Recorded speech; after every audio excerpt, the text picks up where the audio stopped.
Hello বন্ধুরা, আশা করি আপনারা সবাই ভীষণ ভালো আছেন।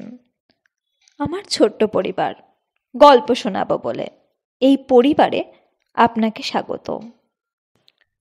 আমি শিবানী। আজ নিয়ে হাজির হয়েছি শরদিন্দু বন্দ্যোপাধ্যায়ের লেখা ঐতিহাসিক ছোট গল্প বীর্যশুল্কা। চলুন শুরু করা যাক। বীর্যশুল্কা। রাজকুমারী সুমিত্রার আর কিছুতেই বর পছন্দ হয় না। দেশ দেশান্তর থেকে রাজারা লিপি পাঠান রাজকন্যার পানি প্রার্থনা জানিয়ে, কিন্তু লিপি গ্রাহ্য হয় না। রাজদূত নিরাশ হয়ে ফিরে যায়। সুন্দরকান্তি রাজপুত্রেরা আসেন। রাজকন্যার প্রাসাদের সম্মুখে ঘোড়া চড়ে ঘোরাঘুরি করেন। তাদের কোমরে রত্নখচিত অসি ঝলমল করে। কিরিটের হীরা সূর্যকিরণে ঝকমক করে। কিন্তু কুমারী সুমিত্রার মন টলে না। তিনি সখীদের ডেকে বাতায়ন থেকে আঙুল দেখিয়ে বলেন, সখী, দেখ দেখ, কতগুলো মোমের পুতুল ঘোড়ায় চড়ে ঘুরে বেড়াচ্ছে। সূর্যের তাপে গলে যাচ্ছে না কেন, এই আশ্চর্য। এই বলে কোকিল কণ্ঠে হেসে ওঠেন। রাজপুত্রেরা তার হাসি কথা শুনতে পান। তাদের মুখ রাঙা হয়ে ওঠে। আর্যাবর্তময় দক্ষিণে অবন্তী রাজ্য থেকে পূর্বে কাশী কোশল পর্যন্ত রাষ্ট্র হয়ে গেছে যে তক্ষশিলার শক রাজকুমারী যেমন অপরূপ সুন্দরী, তেমনি গর্বিতা। তার রূপ লাবণ্য দেখে যারা তাকে বিয়ে করতে আসেন, তার দর্পের কাছে পরাভূত হয়ে তারা ফিরে যান। আর্যাবর্তের কোনো রাজা বা রাজপুত্রকে তার মনে ধরে না। সুমিত্রার বাবা রুদ্রপ্রতাপ তক্ষশিলার রাজা। রুদ্রের মতোই তার প্রতাপ। তিনি শক বংশীয়। শক বংশের অনেক ক্ষত্রপ তখন ভারতবর্ষের উত্তর পশ্চিম অঞ্চলে রাজত্ব করছিলেন। বহুকাল আর্যাবর্তে থাকার ফলে তারা অনেকটা আর্য ভাবাপন্ন হয়ে পড়েছিলেন। কিন্তু শক রক্তের প্রভাব সম্পূর্ণ মুছে যায়নি। শক নারীরা তখনও তরোয়াল নিয়ে দ্বন্দ্বযুদ্ধ করতে ভালোবাসত। অশ্বচালনায় পুরুষের সঙ্গে প্রতিদ্বন্দ্বিতা করত। রাজকুমারী সুমিত্রা ছিলেন সেই জাতের মেয়ে। যেমন রূপসী, তেমনই তেজস্বিনী। রাজা রুদ্রপ্রতাপ যখন দেখলেন কোনো বরই মেয়ের পছন্দ হয় না, তখন তিনি মেয়েকে কাছে ডেকে জিজ্ঞাসা করলেন, তোর 18 বছর বয়স হলো, তুই কি বিয়ে করবি না? স্বয়ংবর সভা ডাকবো? সুমিত্রা মাথা নেড়ে বললেন, না, স্বয়ংবর সভায় তো কেবল রাজা আর রাজপুত্রেরা আসবে। তাদের আমি দেখেছি, তারা সব ননির পুতুল। তাদের কারুর গলায় আমি মালা দিতে পারবো না। আমি প্রতিজ্ঞা করেছি, বীর্যশুল্কায় যে আমাকে কিনে নিতে পারবে তাকেই আমি বিয়ে করব, তা সে শূদ্রই হোক আর চণ্ডালী হোক। শুনে রুদ্রপ্রতাপ খুশি হলেন। সেকালে শূদ্রকে কেউ এত ঘৃণা করত না। অনেক শূদ্র রাজা বাহুবলে সিংহাসন অধিকার করেছিলেন। রুদ্রপ্রতাপ হেসে বললেন, আমিও তাই চাই, কিন্তু তা হবে কি করে? কুমারী বললেন, আমার প্রতিজ্ঞা এই, যে পুরুষ 3টি পরীক্ষায় উত্তীর্ণ হতে পারবেন আমি তাকেই বড়মাল্য দেব। আপনি রাজ্যে এই কথা ঘোষণা করে দিন। বেশ, কি কি বিষয়ে পরীক্ষা হবে? বাহুবল, হৃদয় বল, আর বুদ্ধিবলের পরীক্ষা হবে। আমি নিজে পরীক্ষা করব। রাজা মেয়ের পিঠে হাত রেখে আদর করে বললেন, সুমিত্রা, তুই শখদুহিতার উপযুক্ত কথা বলেছিস। আজই আমি দেশ বিদেশে ঢেঁড়া দিয়ে দিচ্ছি। রাজ্যে রাজ্যে আবার ঘোষণা হয়ে গেল। আবার অনেক রাজা, রাজপুত্র, সেনাপতি, আমাত্য এলেন, কিন্তু সকলকেই ব্যর্থ মনোরথ হয়ে ফিরে যেতে হলো। কেউ বাহুবলের পরীক্ষায় উত্তীর্ণ হলেন, কিন্তু বুদ্ধি বলে উত্তীর্ণ হতে পারলেন না। আবার কেউ বা বুদ্ধি বলে উত্তীর্ণ হলেন, কিন্তু হৃদয় বলে অর্থাৎ সাহসিকতায় বিফল হলেন। সকলেই অধপতনে ফিরে গেলেন, রাজকুমারীকে লাভ করতে পারলেন না। এমনিভাবে কিছুদিন কেটে গেল। একদিন সকালবেলায় মন্ত্রগৃহের দ্বিতলে রাজা রুদ্রপ্রতাপের সভা বসেছে। চারিদিকে পাত্রমিত্র, সেনাপতি, শ্রেষ্ঠী, সামন্ত রয়েছেন। রাজা স্বয়ং সিংহাসনে আসীন।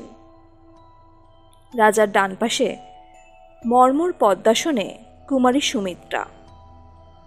সভা যেন তার রূপের ছটায় আলোকিত হয়ে গেছে। তার গর্বিত গ্রীবাভঙ্গি আর তীক্ষ্ণ কটাক্ষে সভার বড় বড় বীরের পৌরুষ যেন সংকুচিত হয়ে পড়েছে। সভার তোরণের কাছে প্রতিহার ভূমিতে হঠাৎ একটা গোলমাল শুনতে পেয়ে রাজা জিজ্ঞাসা করলেন, কিসের গণ্ডগোল?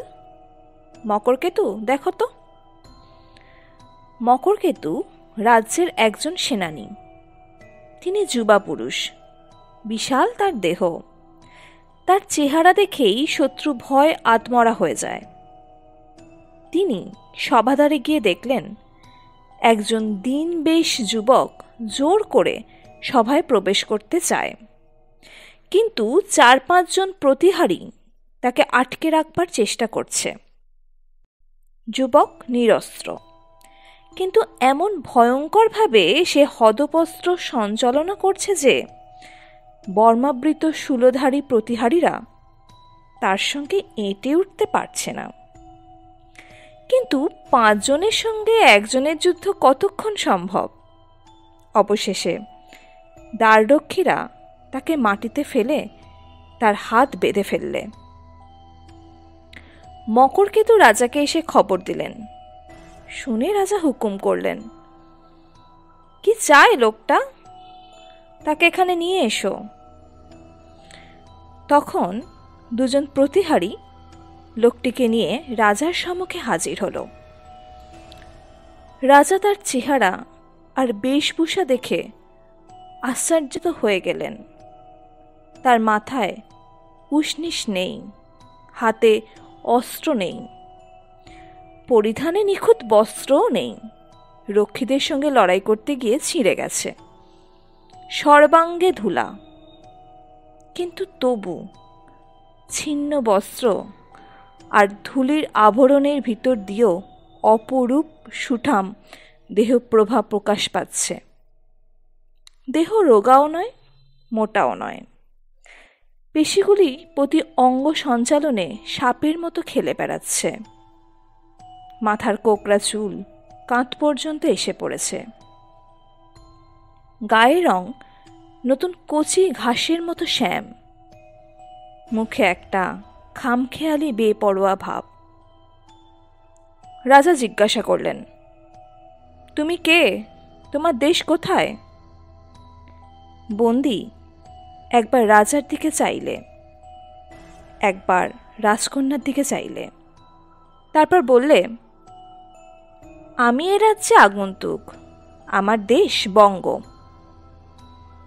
রাজা বললেন, বঙ্গদেশের নাম শুনেছি বটে, আর্যাবর্তের পূর্ব সীমান্তে সেই রাজ্য। শুনেছি সে দেশের লোকেরা পাখির ভাষায় কথা বলে। বন্দী গম্ভীরভাবে বললে, মহারাজ ঠিক ধরেছেন, বঙ্গদেশের লোক কোকিলের ভাষায় কথা বলে। এত মধুর ভাষা পৃথিবীতে আর নেই। রাজা উত্তর শুনে ভারী আশ্চর্যান্বিত হলেন, একটু খুশিও হলেন। প্রতিহারীদের বললেন, বাঁধন খুলে দাও। বন্ধন মুক্ত হয়ে যখন সে সোজা হয়ে দাঁড়ালো, তখন এই ছিন্ন বেশ বিদেশি যুবার চেহারা দেখে কুমারী সুমিত্রার তীব্র উজ্জ্বল চোখ দুটি ক্ষণকালের জন্য নত হয়ে পড়ল। তিনি উত্তরীয়টি ভালো করে গায়ে জড়িয়ে নিলেন। রাজা বললেন, বিদেশী, তুমি বহু দূর থেকে এসেছ, তোমার বস্ত্র ছিন্ন দেখছি, তুমি কি অর্থ চাও? বিদেশী হাসল, বললে, না মহারাজ, আমি অর্থ চাই না, অর্থের আমার প্রয়োজন নেই। আমি অন্য এক মহার্ঘ রত্নের সন্ধানে এ রাজ্যে এসেছি। বিস্মিত রাজা জিজ্ঞাসা করলেন, তোমার নাম কি, পরিচয় কি? বিদেশী বললে, আমার নাম চণ্ড, আমি তালিবনশ্যাম সমুদ্র মেঘলা বঙ্গভূমির একজন অজ্ঞ সন্তান। এইটুকুই আমার পরিচয় বলে ধরে নিতে পারেন। রাজা বললেন, ভালো, এখন জোর করে আমার সভায় ঢুকতে চেয়েছিলে কেন, তার কারণ বলো।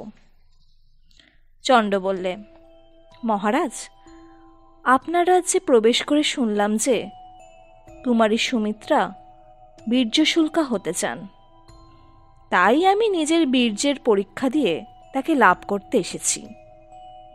বলে পূর্ণ দৃষ্টিতে সুমিত্রার দিকে তাকালো। শুনে কুমারীর মুখ লাল হয়ে উঠল। মন তার ক্ষণকালের জন্য বিদেশীর প্রতি কোমল হয়েছিল, আবার কঠিন হয়ে উঠল। একজন সামান্য লোক তাকে লাভ করবার দুরাশা রাখে। সঙ্গে সঙ্গে তার মনে পড়ল যে ভারতবর্ষের সকল রাজ্য থেকেই রাজা বা রাজপুত্র তার পাণিপ্রার্থী হয়ে এসেছে, শুধু বঙ্গদেশ থেকে কেউ আসেনি। বঙ্গদেশের রাজপুত্ররা কি এতই দর্পিত যে নিজেরা না এসে একজন ভিক্ষুককে তার পাণিপ্রার্থী করে পাঠিয়েছে? অপমানে তার দু চোখ জ্বলে উঠল।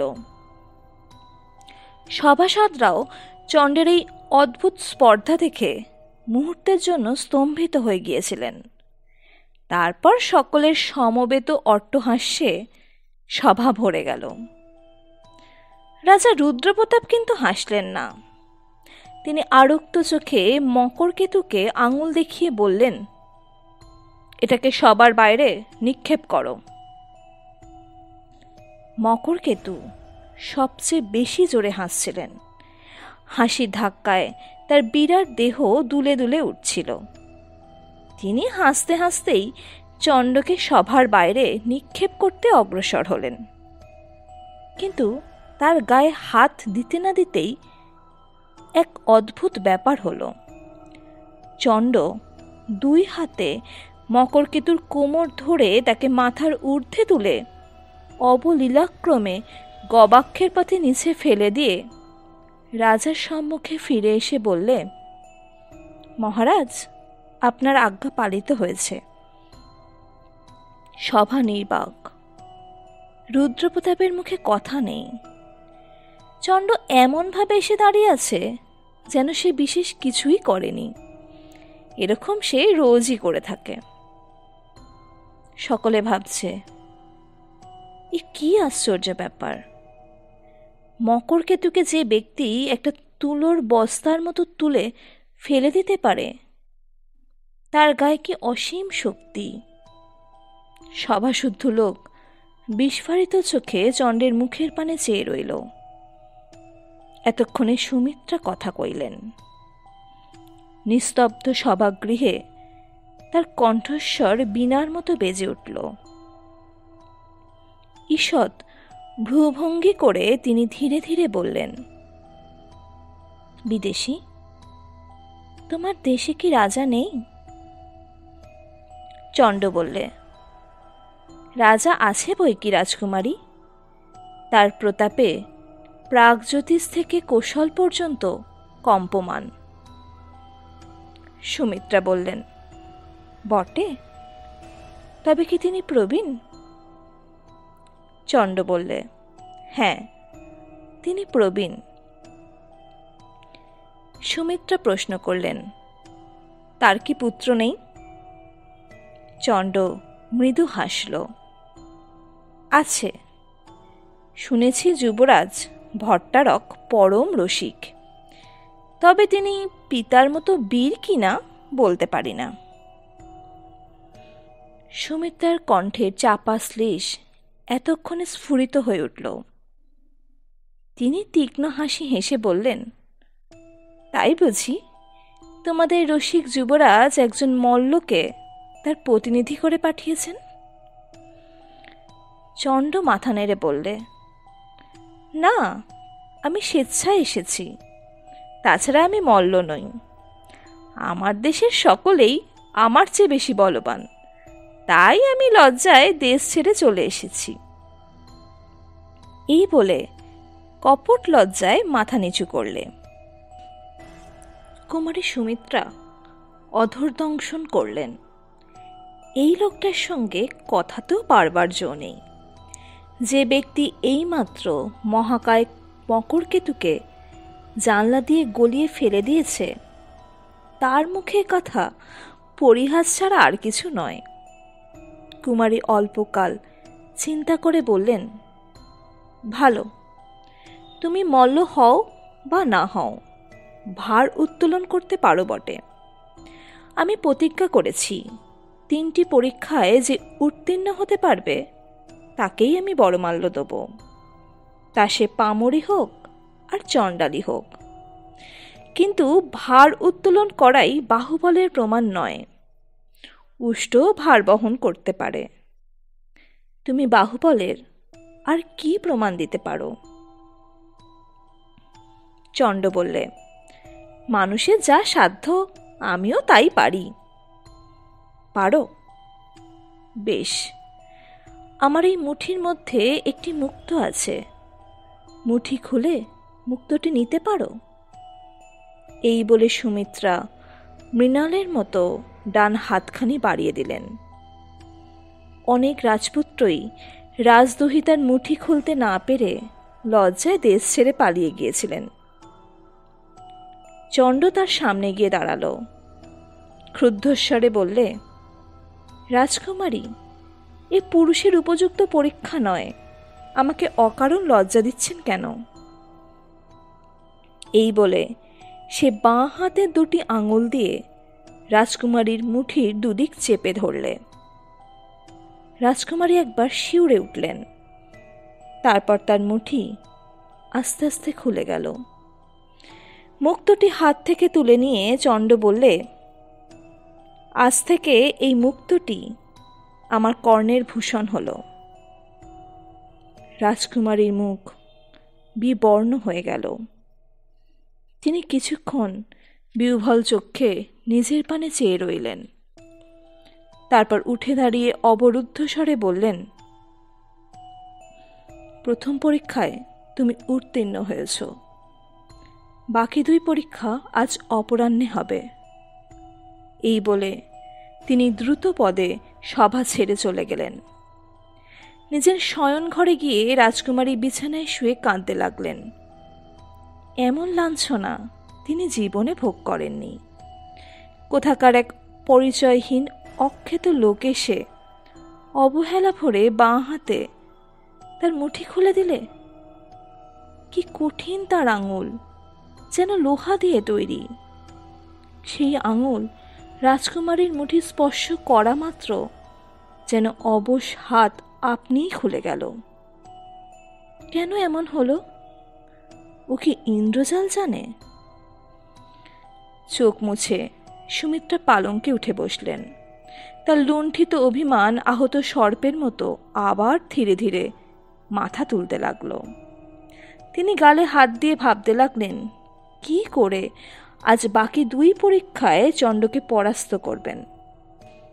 বেলা 3 প্রহরের তুর্য দামামা বাজবা মাত্র রাজা আর রাজ্যের বড় বড় প্রবীণ আমাত্যেরা রাজ উদ্যানে সমবেত হলেন।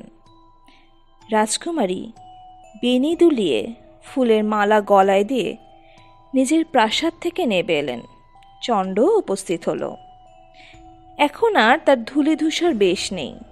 পরিধানে পট্টবস্ত্র, বুকে লোহার বর্ম, হাতে ধনুস্বর, ডান কানে সেই মুক্তটি বেলফুলের কুঁড়ির মতো তুলছে। রাজ উদ্যানটি প্রকাণ্ড, চারিদিকে উঁচু পাঁচিল দিয়ে ঘেরা। তাতে বড় বড় ফল ফুলের গাছ, আম্র, জম্বু, বকুল, পিয়াল, কদম্ব শোভা পাচ্ছে।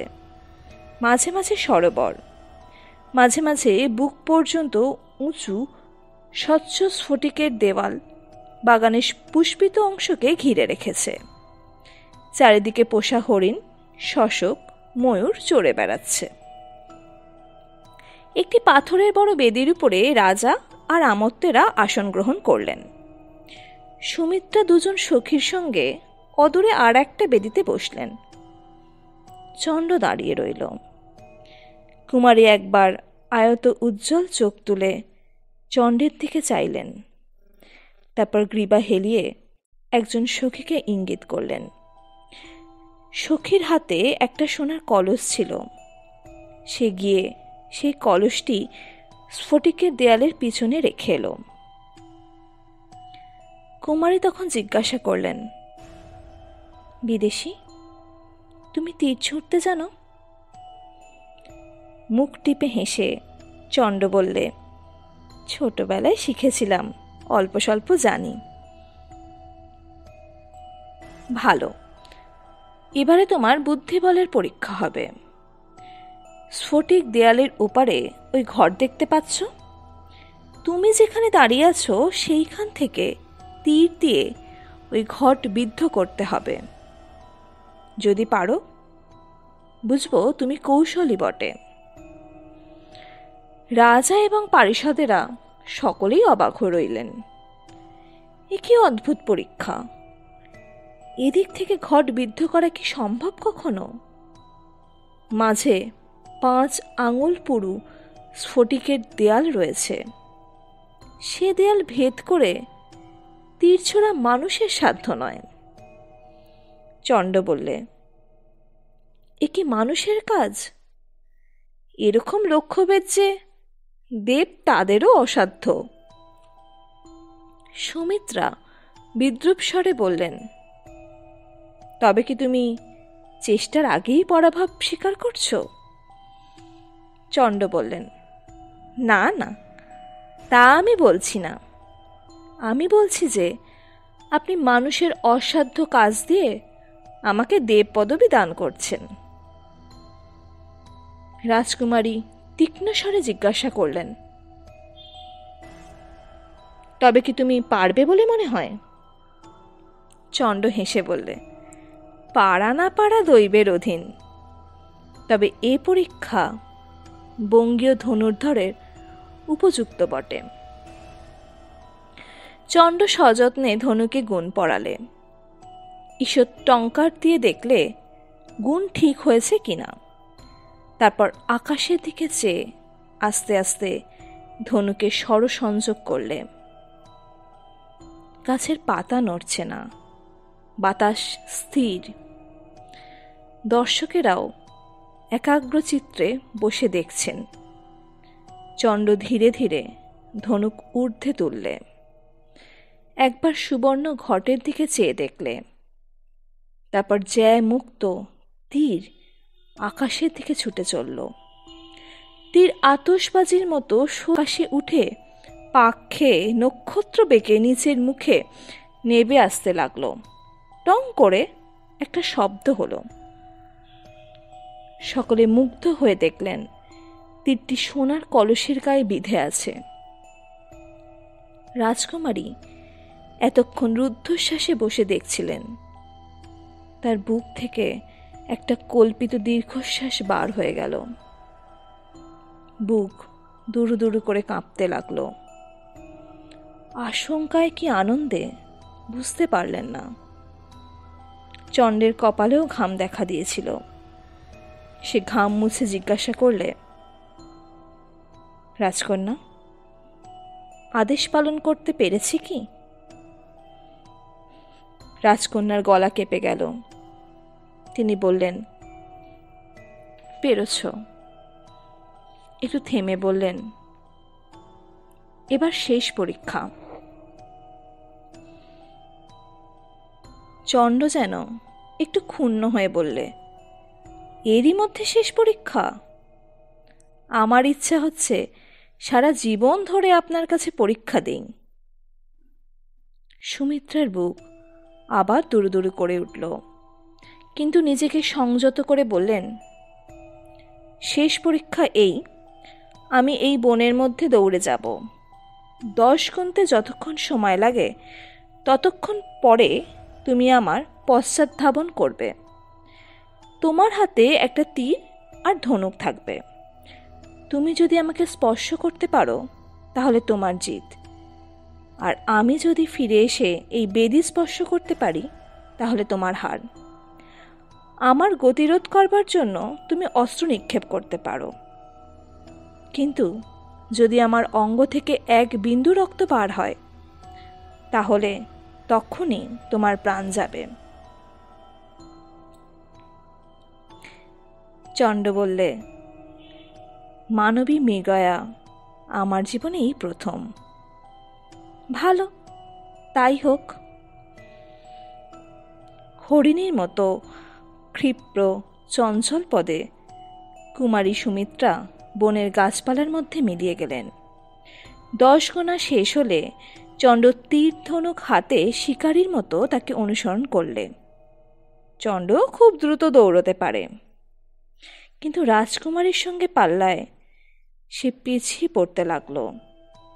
ক্রমে উদ্যানের গাছপালা যতই ঘন হতে আরম্ভ করল, ছায়াও তত গভীর হতে লাগল। তার ভিতর দিয়ে পলায়মান সুমিত্রার শুভ্র চঞ্চল আর উড্ডীন বেণী দেখা যেতে লাগল, কিন্তু ক্রমে আর তাও দেখা যায় না। চণ্ড বুঝলে সুমিত্রার সঙ্গে দৌড়ে সে পারবে না। হাজার হোক তিনি নারী, তার শরীর লঘু, এদিকে চণ্ডের গায়ে লৌহ বর্ম। এ অবস্থায় কেবল পশ্চাৎধাবন করে কুমারীকে ধরা অসম্ভব। চণ্ড তখন যে পথে কুমারীর ফেরবার সম্ভাবনা সেই দিকে যেতে লাগলেন। ছায়া অস্পষ্ট বন, ফুলের গন্ধে বাতাস যেন ভারী হয়ে আছে। অগণ্য গাছের শ্রেণীতে বেশি দূর পর্যন্ত দেখা যায় না। সংশয়ে ভরা মন নিয়ে খানিক দূর যাওয়ার পর হঠাৎ চণ্ড দেখলে সুমিত্রা তার দিকেই ছুটে আসছেন। কিন্তু কাছাকাছি এসে সুমিত্রাও চণ্ডকে দেখতে পেলেন। উচ্চ হাস্য করে তিনি আবার বিপরীত দিকে ছুটলেন, কিন্তু চণ্ড তখন তার খুব কাছে এসে পড়েছে। তার দৃষ্টি ছাড়িয়ে পালানো আর সম্ভব না। তবু চণ্ড পেছিয়ে পড়তে লাগলো। 10 হাতের ব্যবধান 15 হাতে দাঁড়ালো। সুমিত্রার পা যেন মাটিতে পড়ছে না, তিনি যেন পাখির মতো শূন্যে উড়ে চলেছেন। মাঝে মাঝে থমকে দাঁড়িয়ে পিছু ফিরে চাইছেন, আর কলকণ্ঠে হেসে আবার দৌড়চ্ছেন। ক্রমশ ব্যবধান যখন আরও বেড়ে গেল, তখন চণ্ড মনে মনে স্থির করে নিলে আর রাজকুমারীকে চোখের আড়াল করা চলবে না। সে দৌড়তে দৌড়তে ধনুকে স্বর যোজনা করলে, তারপর শুভ মুহূর্তের জন্য সতর্ক হয়ে রইল। এবার একটা মোটা গাছের পাশ দিয়ে যেতে যেতে সুমিত্রা নিমেষের জন্য থেমে পিছু ফিরে চাইলেন। এই সুযোগের জন্যই চণ্ড অপেক্ষা করছিল। পলকের মধ্যে তার তীর ছুটল। সুমিত্রা যখন আবার পা বাড়ালেন, তখন দেখলেন তার চলার শক্তি নেই। চণ্ডের তীর তার বেণী ভেদ করে গাছের গুঁড়িতে বিঁধে গেছে। চণ্ড ছুটে এসে তীর উপরে রাজকুমারীর বেণী মুক্ত করে দিল। হাসতে হাসতে তার মুখের দিকে চেয়ে দেখলে তার চোখে জল। চণ্ডের মুখ বিষণ্ণ হয়ে গেল। সে ক্ষণকাল চুপ করে থেকে আস্তে আস্তে বললে, দেবী, আমি এখনো আপনার অঙ্গ স্পর্শ করিনি। যদি আপনি আমার মতো লোকের গলায় মালা দিতে না চান, আমি শেষ পরীক্ষায় হেরে যেতে রাজি আছি। আপনি যান, বেদী স্পর্শ করুন গিয়ে। সুমিত্রা নতজানু হয়ে সেইখানে বসে পড়লেন। বাষ্পরুদ্ধ স্বরে বললেন, প্রথম দর্শনেই আমার মন বুঝেছিল যে তুমি আমার স্বামী। শুধু অহংকার আমাকে অন্ধ করে রেখেছিল। আর্যপুত্র, বীর্যশুল্কে তুমি আমাকে জয় করেছ, তবু স্বেচ্ছায় আমি তোমার পায়ে আত্মসমর্পণ করছি। চণ্ডের মুখ হাসিতে ভরে গেল। সুমিত্রাকে ধরে তুলে সে বললে, সুমিত্রা। সুমিত্রা গলা থেকে মালা খুলে তার গলায় পরিয়ে দিলেন। তারপর আবার নতজানু হয়ে বরকে প্রণাম করলেন। চণ্ড হেসে বললে, সুমিত্রা, তুমি রাজকন্যা, দরিদ্রের পর্ণ কুঠিরে তোমার কষ্ট হবে না। সুমিত্রা চোখ নিচু করে বললেন, তোমার মতো স্বামী যার, পর্ণ কুঠিরে থেকেও সে রাজরাজেশ্বরী। আর্যপুত্র, আমাকে তোমার তালিবনশ্যাম বঙ্গদেশে নিয়ে চলো। চণ্ড বললে, সুমিত্রা, তোমার সঙ্গে আমি প্রতারণা করেছি। বলেছিলাম মনে আছে, বঙ্গদেশের রাজকুমার রসিক। আমি তোমাদের সঙ্গে একটু রসিকতা করেছি। আমার সত্যিকার নাম চন্দ্র। আমার একটি ছোট্ট বোন আছে, সে চন্দ্র উচ্চারণ করতে পারে না, চণ্ড বলে। তাই বিস্ময় উৎফুল্ল চোখে চেয়ে সুমিত্রা বললেন, তুমিই তবে বঙ্গের রাজপুত্র? হ্যাঁ, কিন্তু রাজপুত্র বলে তোমার মালা ফিরিয়ে নিও না যেন। সুমিত্রা মুগ্ধ নেত্রে কিছুক্ষণ চণ্ডের মুখের পানে চেয়ে থেকে মৃদু স্বরে বললেন, রাজপুত্র যে এমন হয় তা জানতাম না।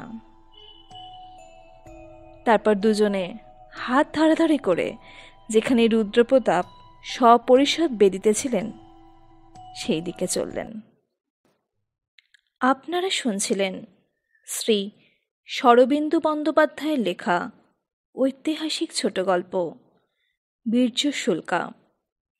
আশা করি গল্পটি আপনাদের খুব ভালো লেগেছে। এরম আরও অনেক গল্প ও উপন্যাস পেতে আমাদের চ্যানেলটিকে সাবস্ক্রাইব করুন। পাশে থাকা বেল আইকনটিকে প্রেস করতে ভুলবেন না কিন্তু। আপনারা কী ধরনের গল্প ও উপন্যাস শুনতে চান তা আমাদের জানান না। আজ এই পর্যন্ত। আবার পরের দিন হাজির হব নতুন কোনো গল্প বা উপন্যাস নিয়ে। সবাই ভীষণ ভালো থাকবেন।